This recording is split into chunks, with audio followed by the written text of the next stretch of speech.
you need to go to different shifts, is what we offered them to do. And we offered them to go to different shifts by seniority. One person opted to go that way. The other person says, nope, I'm not moving. And I said, the current shift is not going to work for either of you.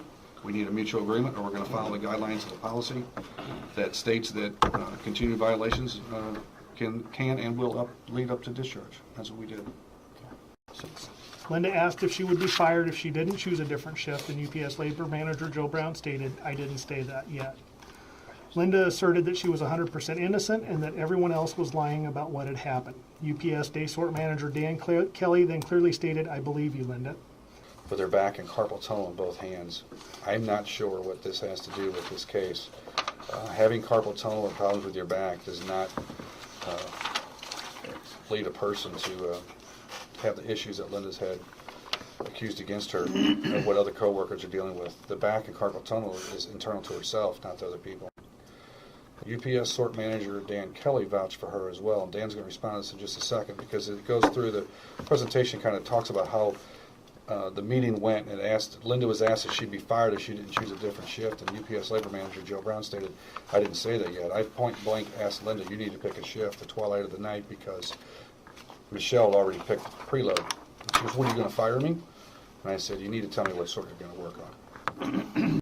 On Tuesday, January 14th, both Linda and Michelle were pulled into a meeting along with myself, UPS labor manager Joe Brown, UPS human resources manager Mike Arndt, and UPS day sort manager Dan Kelly. At this meeting, both Michelle and Linda were told that the company was tired of dealing with them and their issues, and that they would be giving the option of each of them moving to different shifts because they could obviously no longer work together. Michelle stated that since she had the most seniority, that she would like to stay on the day shift. She was told that neither of them could remain on the day shift. Ms. Michelle then said that she would move to the preload shift in order to put all this behind her and keep the job that she needs. Linda then stated that since she was 100% innocent, she would not move to any different shift.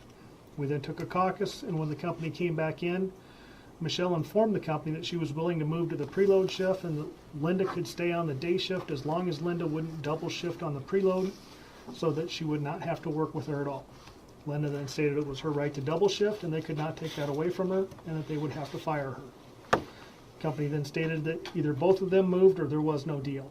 After Linda refused to move to a different shift, the company terminated both Michelle and Linda and took their ID badges and escorted them from the property, and neither has worked since.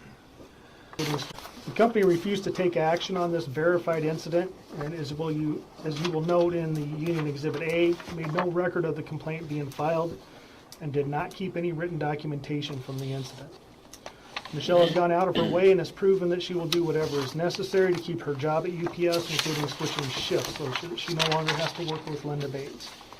Now Michelle sits before you terminated for moving her car on January 5th or for filing a complaint about a hostile work environment as required by company policy.